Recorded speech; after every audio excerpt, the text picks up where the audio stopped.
మీ business ఏదైనా మీ ఊర్లో promotion చేయాలంటే అది సుమన్ టీవీతోనే సాధ్యం. ఇప్పుడే సంప్రదించండి. యాదాద్రి భువనగిరి జిల్లా వలిగొండ మండలం వలిగొండ మేజర్ గ్రామ పంచాయతీ. మరి వలిగొండ అంటే తెలియని వారు ఉండరు. యాదాద్రి జిల్లాలో వలిగొండ మేజర్ గ్రామ పంచాయతీకి బీఆర్ఎస్ పార్టీ తరఫున బరిలో ఉంటున్నారు పల్సం రమేష్ గారు. మరి పల్సం రమేష్ గారు అంటే ఇంతకుముందు ఈ వలిగొండ మండలానికి కావచ్చు, వలిగొండ కావచ్చు, ఎన్నో సేవలు చేశాడు. ఉద్యమ నేత అని చెప్పొచ్చు. తాజా మాజీ ఎంపీటీసీ, ఒకసారి సర్పంచ్ చేసేటువంటి అనుభవం ఉన్నటువంటి వ్యక్తి. మరొకసారి వలిగొండ ప్రజలు ఆయన్నే కోరుకుంటున్నారు. ఎవరిని పలకరించినా కూడా పల్సం రమేష్ గారిని గెలిపించాలని చెప్పి అంటున్నారు. మరి ఎందుకంటే పల్సం రమేష్ గారు చేసినటువంటి సేవలు మరుపురానివి, మరుపులేనివి. ఎందుకంటే తెలంగాణ ఉద్యమం నుంచి కూడా ఇప్పటి వరకు 10 సంవత్సరాలుగా, అదేవిధంగా ఇప్పుడు కూడా ఎన్నో సేవలు చేశారు. గత ప్రభుత్వంలో ఎంతో అభివృద్ధి చేశాము. ఇప్పుడు వచ్చినటువంటి ప్రభుత్వంలో 2 సంవత్సరాల ఒక్క పని కూడా వలిగొండకు చేయలేదని చెప్తున్నారు. ఒకసారి పల్సం రమేష్ గారు మనతో ఉన్నారు, మాట్లాడదాం.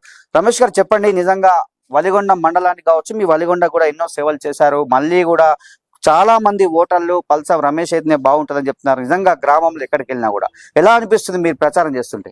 మా గ్రామ పంచాయతీ పరిధిలో మల్లెపల్లి, వలిగొండ ప్రతి వార్డు తిరుగుతున్న క్రమంలో వాస్తవంగా వాళ్ళే ప్రజలే మొత్తం మీకేస్తాం మీరు చేసిన అభివృద్ధి తప్ప మిగతా మీరు పోయినాక మూడు దఫాలుగా ఇంకా 3 కొత్త సర్పంచ్ వచ్చిర్రు. మీ దాంట్లో సగం పని కాదు కదా, 25% కూడా చేయలేదు. కాబట్టి వాళ్ళే నన్ను కోరుకుంటుర్రు. ఎక్కడ పోయినా అందరు మాకన్నా ముందే డిసైడ్ అయిపోయిండు. నా పార్టీ అభ్యర్థిత్వాన్ని డిసైడ్ కాగానే ప్రజలందరూ బాగా సంతోషపడుకుంటూ మీ కంపల్సరీ డిసైడ్ అయిపోయిండ్రు. అక్కడ ఎక్కడనైనా మహిళలందరూ కూడా వాళ్ళే ఒకరికి ఒకరు వాళ్ళే చెప్పుకుంటుర్రు. ఎందుకంటే నేను గ్రామ పంచాయతీ 2001లో సర్పంచ్ చేసే కంటే ముందు కూడా సింగిల్ విండో చైర్మన్ చేసిన. అప్పుడు కూడా ప్రజలకు దగ్గర ఉండి రైతులకు వీళ్ళందరికీ 11 గ్రామ పంచాయతీలకు సంబంధించి సింగిల్ విండో చైర్మన్ చేయడం జరిగింది. అప్పుడు కూడా భారీ మెజార్టీతో ప్రజలు గెలిపించిండ్రు. ఆ సేవలు గుర్తించి మళ్ళీ నన్ను 2001లో సర్పంచ్ గెలిపించిండ్రు. ఆ సర్పంచ్ చేసిన అభివృద్ధి అప్పుడు నేను చేయంగానే రాగానే వలిగొండ 29 సర్వే నెంబర్ అని ఉన్నది. అక్కడ 29 సర్వే నెంబర్ అది. అందులో ప్లాట్లు పంచిపించడం జరిగింది పేదోళ్ళందరికి కూడా. అదే విధంగా మేము యువకులం ఉన్నప్పుడే మారెమ్మవాడ అది గవర్నమెంట్ ల్యాండ్, అది కూడా ప్లాట్లు చేసి పంచిపించడం జరిగింది. అదే విధంగా ఇక్కడ వడ్డేరు బస్తీ ఉన్నది. ఆ బస్తీలో వాస్తవంగా అక్కడ గుండ్లు, పాములు బాగా వచ్చే అన్ని గుండ్లు ఉండే, ఏనెలు ఉండే అక్కడ. అయితే ఆ టైంలో నేను సర్పంచ్ గెలవంగానే ఆ పాములు గడిచి చనిపోయిన దశ ఉన్న ఇది ఉండే 2-3. అది గమనించి నేను రాగానే అక్కడ ముందు ప్రధానంగా స్తంభాలు వేసి స్ట్రీట్ లైట్ వేయించడం జరిగింది. రోడ్లు బాగా చేయించి, నల్లాలు వేసి, కరెంటు కల్పించడంతో పాటు వాటర్ డ్రైనేజ్ వాటర్ కల్పించి. ప్రధానంగా చూసుకున్నట్లయితే మీ ప్రభుత్వంలోనే రోడ్లే కావచ్చు, డ్రైనేజే కావచ్చు, వివిధ కమ్యూనిటీ హాల్సే కావచ్చు, ఎలక్ట్రిసిటీ కావచ్చు, ఏది చేసినా కూడా మీ ప్రభుత్వంలో జరిగిందా?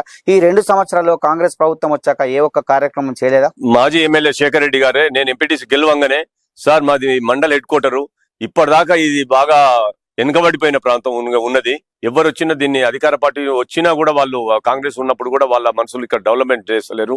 దీన్ని మీ సార్ దృష్టికి తీసుకుపోగానే, రమేష్ నేను కంపల్సరీ వలిగొండ మీ గ్రామ పంచాయతీని కంపల్సరీ అభివృద్ధి చేస్తా, గ్రామం నేను గవర్నమెంట్ నుంచి నిధులు ఇయ్యలేని పరిస్థితుల్లో నా జేబులోకి వెళ్ళైనా నిధులు పెట్టిస్తా అని చెప్పిండు. అదే మాట మీదకి వెళ్ళి సారు 5 కోట్లు పెట్టి ఇక్కడ వలిగొండ మల్లెపల్లి గ్రామంలోనే 24 కిలోమీటర్ల రోడ్లు, సీసీ రోడ్లు వేయడం జరిగింది. 1.5 కోటి పెట్టి సైడ్ డ్రైన్ మురికాలువలను నిర్మించడం జరిగింది. ఓపెన్ జిమ్ యువకుల కోసం నేను అడగంగానే ఓపెన్ జిమ్ ఇచ్చిండు సారు. వలిగొండ మండలంలో, వలిగొండలో ఎక్కువ మంది యువకులు ఉన్నారు. ఎందుకంటే ఈ మధ్య యువత చెడుదారి పడుతున్నారు. యువకుల కోసము మీరు ప్రచారానికి వెళ్తారు కదా, ఎలాంటి కార్యక్రమాలు తీసుకునే అవకాశం ఉంది? యువతని చెడగొడుతున్నారు. ఆ క్రమాన్ని మేము అది ఆలోచించుకొని మేము కూడా SFSA అని యువజన సంఘం నుంచి నేను కూడా స్టార్ట్ అయినా. మా సంఘం చాలా సీనియర్ సంఘం ఇక్కడ. దాని నుంచి నేను FSAలు ఉన్నప్పుడే సర్పంచ్ గా గెలిచిన.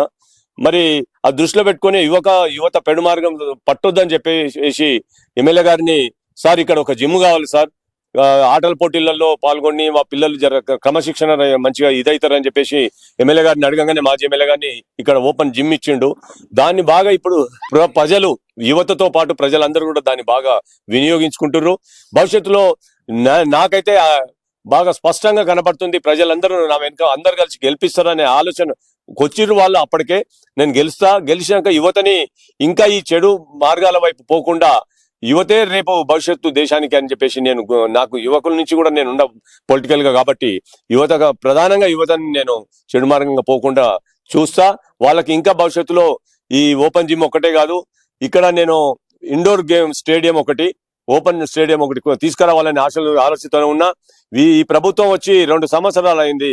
ఆ ఎమ్మెల్యే గారు, గతంలో మా ఎమ్మెల్యే గారు ఉన్నప్పుడు 12.5 కోట్లతో ఈ రోడ్డు శాంక్షన్ చేసింది సార్. అది మొదలు పెట్టగానే ఎలక్షన్ కోడ్ వచ్చింది, ఆగిపోయింది. దాన్ని ఇప్పుడు 2 సంవత్సరాల నుంచి తట్టాను, మన్ను పోయాలి, ఆ రోడ్డు స్టార్ట్ చేయలే ఆయన.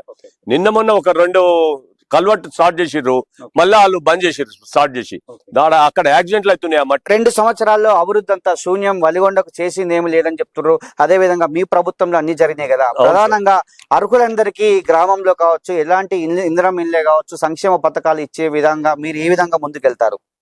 సార్ మాకు గత అనుభవం ఉన్నది సార్. ప్రభుత్వం ఏదైనా ఉండని, నేను గెలిస్తే కంపల్సరీ ఎమ్మెల్యే గారి చుట్టూ చూస్తా, కలెక్టర్ గారి, ఎంఆర్ఓ ఆఫీసర్స్ ద్వారా, ప్రభుత్వం ద్వారా ఫైట్ చేసి, లేదంటే జనాన్ని వాళ్ళ ముందుకు తీసుకుపోయి అయినా నేను మన జనానికి సంబంధించిన ప్రాబ్లమ్స్ సాల్వ్ చేయడానికి నేను ముందుంటా. కంపల్సరీ ఇందిరమ్మ ఇల్లు కూడా చాలా మందికి రాలేదు, వాళ్ళకి నచ్చిన వాళ్ళకే వాళ్ళు పెట్టుకుంటారు తప్ప, కొంతమంది పైసలు తీసుకొని కూడా, వాళ్ళు లంచాలు తీసుకొని కూడా ఇస్తున్నారు వాళ్ళ కార్యకర్తలు. మరి మేము భవిష్యత్తులో గ్రామ పంచాయతీ మాకు తెలుసు ఎట్లా ఎవరితో పని చేయించాలనే విషయం. మేము కంపల్సరీ ఆ ప్రజల పక్షాన్ని ఉంటే, మేము స్టూడెంట్ లైఫ్ నుంచి ఉన్నాము.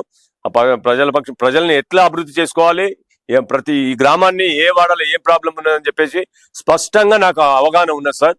ఈ అవగాహనతోనే నేను ముందుకెళ్తా. చూస్తున్నాం, మనం ప్రధానంగా చూసినట్లయితే మాజీ జెడ్పీటీసీ శ్రీనివాస్ గారు ఉన్నారు. ఎందుకంటే అతను తెలియని వారు ఉన్నారు, ఉద్యమ నేత, ఎప్పటి నుంచో ఇక్కడ పనిచేసినటువంటి వ్యక్తి, అతను బలపరిచినటువంటి వ్యక్తులే అని చెప్పొచ్చు. ఎందుకంటే ఇక్కడ యువకులు కావచ్చు, అదేవిధంగా విద్యావంతులు, ప్రజాప్రతినిధులు అందరూ కూడా రమేష్ గారిని బలపరుస్తారు. ఒకసారి శ్రీనివాస్ గారితో మాట్లాడు. శ్రీనివాస్ గారు చెప్పండి, మీరు ఏ విధంగా రమేష్ గారిని గెలిపించుకునే అవకాశం ఉంది? ఎందుకంటే మీరు చేసిన అభివృద్ధి అని చెప్తారు, గ్రామంలో ఎటు వెళ్ళినా కూడా. ప్రధానంగా అతను ఏ విధంగా గెలిపించుకోవాలనుకుంటారు మీరు? ఇప్పుడు వాస్తవంగా రమేష్ గారికి సంబంధించి సుదీర్ఘకాలం ప్రజల నుంచి ఎదుగుచిన నాయకుడు, ఒక పీడిత ప్రజల పక్షాన ఉండి, ఆ ప్రజలకు దగ్గరగా ఉండి వాళ్ళ సమస్యలను అడ్రస్ చేస్తూ సర్పంచ్గా, ఎంపీటీసీగా, సింగిల్ ఉండే చైర్మన్ గా పనిచేసిన సుదీర్ఘకాలం పనిచేసిన అనుభవం ఒక దిక్కు నుంచి ఉన్నది. రెండో దిక్కు నుంచి ఏంటంటే ప్రజల అనుభవంలో ఉన్నది ఏంటంటే, ఈ ఊరికి సంబంధించి ఇది ఎమ్మెల్యే గారు కుమ్మం అనిల్ కుమార్ రెడ్డి గారు ఊరు. ఈ ఊరికి సంబంధించి ఆ ప్రజలు ఎదుర్కొంటున్న ఇబ్బందులు ఏందో వాళ్ళ అనుభవంలో ఉన్నాయి. ఉదాహరణకి ఇక్కడ సర్పంచ్ ఎవరైనా లేకపోతే ఎమ్మెల్యే ఎవరైనా వాళ్ళ చుట్టూ ఒక కొటారి ఉంటది, కనీసం సర్పంచ్ ఉంటే సర్పంచ్ దగ్గర కూడా పోలేని పరిస్థితి ప్రజలకు ఉంటది. ఇప్పుడు ఎమ్మెల్యే గారు కూడా నిజంగా ఇంత బీసీ ఉద్యమం ఇంత బలంగా నడుస్తున్న ఈ రోజులలో ఇంతమందిగా మాకు శాంతకుమార్ నిన్న మాట్లాడటం చాలా బాధ అయింది. గ్రామ పంచాయతీ ఏర్పడినప్పటి నుంచి ఇప్పటివరకు కనీసం ఒక ఎస్సీ కూడా ఇంతవరకు రిజర్వేషన్ రాలేదు. ఇప్పుడు జనరల్ అవకాశం వచ్చింది. వాళ్ళ కాంగ్రెస్ పార్టీలోనే బీసీ అభ్యర్థులు కూడా ఎదుగొచ్చిన అభ్యర్థులు ఉన్నారు, వాళ్ళకి అవకాశం ఇస్తున్నా అని చెప్పిండ్రు. వాళ్ళకి అన్యాయంగా గొంతు కోసి వాళ్ళు పక్కకు పడేసి వాళ్ళ కుటుంబం నుంచి అభ్యర్థిని తీసుకొచ్చి పెట్టుకోవడం ద్వారా చాలా దుర్మార్గంగా ఎంత బాధ అవుతుంది అంటే, ఈ గ్రామ పంచాయతీలో వేరే వాళ్ళు కూర్చుంటే వాళ్ళు ఓర్చుకోలేరా? వాళ్ళు మాత్రం కూర్చొని ఉండాలనా? ఇది ప్రజల్లో చర్చ ఉన్నది. రెండోది ఏంటంటే, మొన్న వాస్తవంగా చెప్పాలంటే ఎమ్మెల్యే పైలు శేఖర్ రెడ్డి గారు ఎన్నడూ కనీవిని ఎరగని రీతిలో వెలుగొండని డెవలప్ చేసిండ్రు. అది ప్రభుత్వం నుంచి వచ్చే నిధులే కాకుండా సొంత నిధులు. ఉదాహరణకి అక్కడ ఒక ఏరియా తిరుగుతున్నప్పుడు ఒక బావి ఉంటుంది, పెద్ద బావి, వ్యవసాయ బావి ఉంటుంది. ఈ వ్యవసాయ బావితో మేము చాలా ఇబ్బందులు, ఇళ్ల మధ్య ఉంది, అది ఇబ్బందులు అవుతుందని చెప్పని వెంటనే తెల్లారి సొంత నిధులే 8 లక్షల రూపాయలు పెట్టించేసి ఎంబటే తెల్లారి నుంచి పని స్టార్ట్ అయిపోయింది, అది పూర్తయింది. ఇట్లా చెప్పుకుంటూ పోతే ప్రతి శ్మశాన వాడకలో సొంత నిధులతో బోర్లు వేయించండు. ఇట్లా ఎన్నో రకాల కార్యక్రమాలు చేసిండు. అంటే ప్రజల అనుభవం ఉన్నప్పటికీ కూడా కేవలం ఒకే ఒక కారణం ఏంటంటే, ఊరాయనే కదా అనే ఉద్దేశంతో ఎమ్మెల్యేని గెలిపి. కానీ ఆయన ఆలోచన చేయాల్సింది ఏంటంటే, నేను ఎమ్మెల్యే గెలిచినా అయిపోయింది, కనీసం ప్రజల ఆకాంక్షలకు అనుగుణంగానైనా ఒక సర్పంచ్ ని బీసీ నుంచి తీసుకుందామనే ఆలోచన ఆయనకు ఉండాల్సి ఉండే. అది చాలా పెద్ద తప్పు చేసిండు. అందుకోసం ప్రజలంతా రగిలిపోతుంది. అంటే నువ్వు ఎవరిని నిలబెట్టినా, నిన్నంటే ఏదో గెలిపించినాం, ఊరాయన ఒకటి గెలిపి, అంటే నువ్వు ఎవరిని నిలబెట్టి గెలిపించుకుంటావా అనేటువంటి ఆలోచన ఒక యాంగిల్లో ఉంది. రెండో దిక్కు నుంచి ఏంటంటే, రమేష్ అన్న లాంటి వాళ్ళు నిజంగా ఆయన నిలబడితే అసలు అట్టడుగున్నటువంటి ప్రజలు ఆయన దగ్గర వచ్చి కలుస్తుంటారు. ఎందుకు కలుస్తారు? మా రమేష్ అంటే ఆయన మా మనిషి అనుకుంటారు. మా సమస్యలు తెలిసిన ఆయన, మా బాధలు తెలిసిన ఆయన కనీసం చెప్పుకోవస్తుంది అన్నటువంటి ఆలోచన ఉంటుంది. ప్రజలే అంటున్నారు, ఇక్కడ అవతల నుంచి క్యాండిడేట్ ఎవరైతే ఉన్నారో ఆ క్యాండిడేట్ ఒకవేళ సర్పంచ్ అయితే ఆ సర్పంచ్ దగ్గర పోయి మేము మాట్లాడే పరిస్థితి కూడా ఉండదు. ఒక 10 మంది సర్పంచ్లు అవుతారని చెప్పేసి ఇక్కడ ప్రజలు మాట్లాడుకుంటారు. ఖచ్చితంగా అవి సాధించుకోండి. మీరు ప్రతిపక్షంలో ఇప్పుడు ఉన్నారు, అధికార పార్టీ ఏం చేస్తుందంటే 6 గ్యారెంటీల అమలు కార్యక్రమం నడుస్తుంది, వేగవంతంగా చేస్తాము, ఈ వలిగొండను అభివృద్ధి పరుస్తాము, ఇందిరం ఇండ్లే కావచ్చు, రేషన్ కార్డులే కావచ్చు, మహిళా శక్తి పథకాలే కావచ్చు, ఇవన్నీ పథకాలు చెప్పుకుంటూ పోతున్నాయి. ఏ ఒక్కటి కూడా వీరికి రాలేదని చెప్తారు కదా. మరి అలాంటి పథకాలు అర్హులకు ఎలాంటి ఇప్పించే కార్యక్రమం మీరు తీసుకుంటారు? ఖచ్చితంగా ఇప్పుడు వాస్తవంగా చెప్పాలంటే ప్రభుత్వం ఇది ఇప్పటికి ప్రజల విశ్వాసం కోల్పోయినారు. మార్పు అన్నారు, ప్రజలు ఏ మార్చిండ్రు, 6 గ్యారెంటీలు అన్నారు, 100 రోజులను అమలు చేస్తామని చెప్పినారు. ఇవాళన్నీ కూడా ఏది కూడా వెళ్ళి ఉట్టి మాటలు, వాళ్ళు నెరవేర్చలేరని కూడా ప్రజలకు తెలిసిపోయింది. వాళ్ళ మీద విశ్వాసం పోయింది. ఇవాళ అన్ని గ్రామాలలో ప్రజలందరూ కూడా క్లియర్గా ఉన్నారు. ఈ కాంగ్రెస్ పార్టీ చెప్పిన మాయ మాటలు, అబద్ధ మాటలు నమ్మి మోసపోయినటువంటి ఆలోచనతో ఉన్నారు. కాకపోతే ఒకటి ఏంటంటే వాళ్ళు కొంత ఒకటి ఇంద్రమైన్లని ఇవన్నీ కేవలం ఎన్నికల కోసం, ఇవన్నీ కూడా ఎన్నికల కోసం ఇచ్చారు. కేవలం మొదటి బిల్లు మాత్రం వచ్చింది, 2వ 3వ బిల్లు వచ్చేటువంటి పరిస్థితులు కూడా లేదు. మహిళల కోసం ఎలాంటి కార్యక్రమాలు తీసుకుంటున్నారు? మహిళలే రేపటి పౌరులుగా, ఎందుకంటే యువకులతో పాటు మహిళలు కూడా చాలా ముఖ్యం కాబట్టి కాంగ్రెస్ ప్రభుత్వం మహిళా శక్తి అని చెప్పి ఎన్నో కార్యక్రమాలు మహిళల కోసం తీసుకుంటున్నట్టు, అవన్నీ ఎందుకు కూడా అమల్లోకి వస్తాయా, లేదంటే మహిళల కోసం మీరు ఏ విధమైన కార్యక్రమాలు తీసుకునే అవకాశం ఉంది? వాస్తవంగా మహిళలే ఈ మధ్యన బాగా చైతన్యవంతమైనరు. అందులో భాగంగానే మేము కూడా ఇప్పటికి ఇది మండల హెడ్ క్వార్టర్ మహిళా సంఘాలు చాలా ఉన్నాయి. వాళ్ళకి ప్రధానంగా మేము గుర్తించింది ఏంటంటే వాళ్ళకు ఒక మహిళా భవన్ లేదు. ఆ మహిళా భవన్ ని కంపల్సరీ నేను గెలిచినాక వాళ్లకు ఏర్పాటు చేయాలని నేను నిర్ణయించుకున్నా కంపల్సరీ. అదే విధంగా గతంలో కూడా నేను ఈ మహిళలకు నేను సర్పంచ్గా ఉన్నప్పుడు కుట్టు మిషన్లు పోచంపల్లి దగ్గర జలాల్పూర్ ఉండే ఒక దాని నుంచి తీసుకొచ్చి ఇక్కడ కుట్టు మిషన్లు నేర్పించడం జరిగింది చాలా మందికి. మరి అదే విధంగా భవిష్యత్తులో కూడా ఇంకా ఈ మహిళలకు సంబంధించింది నేను కార్యక్రమాలు చేసి, అంటే ఈ మహిళా సంఘాలని ఒకటే తాటి మీద తీసుకొచ్చి వాళ్ళ అభివృద్ధి కోసం, వాళ్ళ చైతన్యపరచడానికి కోసం అనేక కార్యక్రమాల్లో నేను ఇన్వాల్వ్ అయ్యి చేపిస్తా వాళ్ళతో. ఎందుకంటే చివరిగా మీరు గ్రామానికి సంబంధించి మిమ్మల్ని సర్పంచ్ అభ్యర్థిగా ఉన్నారు. మీరు ఒకవేళ గెలవగానే మొట్టమొదటిగా ఏ సమస్యను పరిష్కరిస్తారు, ఏ సమస్య పైన దృష్టి పెడతారు? సార్, ప్రధానంగా కొన్ని వార్డులలో ఇప్పటికీ వాటర్ సమస్య కొంత ఉన్నది. మల్లెపల్లి తీసుకున్నా, ఇక్కడ ఒలిగొండల కొన్ని వార్డులలో తీసుకున్నా బాగా నిర్లక్ష్య వైఖరి వహిస్తున్నారు. మరి ఆ వాటర్ సమస్య ముందు కొంత తీసుకుంటా, ఇంకా కొంత మేరకు మురుగు కాలువలు కూడా కొన్ని పెండింగ్ ఉన్నాయి, వీటిని తీసుకుంటా. తర్వాత ప్రధానమైన సమస్య, నేను సర్పంచ్గా ఉన్నప్పుడు ఇక్కడ కోతులు పట్టియడం జరిగింది. అది కూడా ఇప్పుడు నేను ఇది బాగా ప్రజల దృష్టిలో అందరూ అదే సమస్యతోని ఇది చేస్తున్నారు. దాన్ని కూడా నేను కోతుల సమస్యని, కోతులను ఇక్కడి నుంచి తరలియడానికి ప్రయత్నం చేస్తాను. 100% మనం సాల్వ్ చేయడానికి ప్రయత్నం చేస్తాం సార్. పల్చం రమేష్ గౌడ్ గారికి మేము తెలంగాణ రాష్ట్ర బీసీ సంక్షేమ సంఘం తరఫున పూర్తి మద్దతు గత 2 రోజుల కింద ప్రకటించడం జరిగింది. అందులో భాగంగానే ఈ రోజు కూడా ఇంటింటా కలవడం జరిగింది. ప్రతి ఒక్క ఎస్సీ, ఎస్టీ, బీసీ, మైనారిటీ ముద్దుబిడ్డలు మన బహుజన ముద్దుబిడ్డ కేసి అఖండ మెజారిటీతో గెలిపించాలనేది మన ఆకాంక్ష.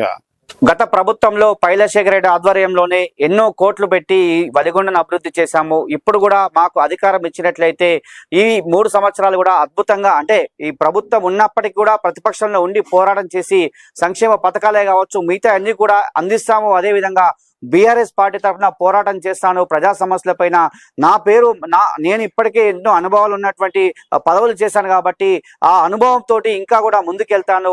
ఈ గ్రామంలో ప్రతి సమస్యను పరిష్కరించే వైపు వెళ్తానని చెప్పి రమేష్ గారు చెప్తున్నారు. వలిగొండ మండలాన్ని ఒక ఆదర్శ గ్రామంగా తీర్చిదిద్దాము యాదాద్రి జిల్లాలో అని చెప్తున్నారు. అదేవిధంగా ఎన్నో కార్యక్రమాలు ఇంతకుముందు మనం ఉద్యమ సమయంలో చేశాము, ఇప్పుడు కూడా ఖచ్చితంగా పోరాటం చేస్తాము. ఖచ్చితంగా ప్రతి బడిగిన వర్గాల కోసము, ప్రతి పేదవాడి కోసం ఎన్నో కార్యక్రమాలు తీసుకొని ముందుకెళ్తామని చెప్పి రమేష్ గారు మనతో చెప్తున్నారు. ఇది ఇక్కడ అరుణ్తో శరత్, వలిగొండ.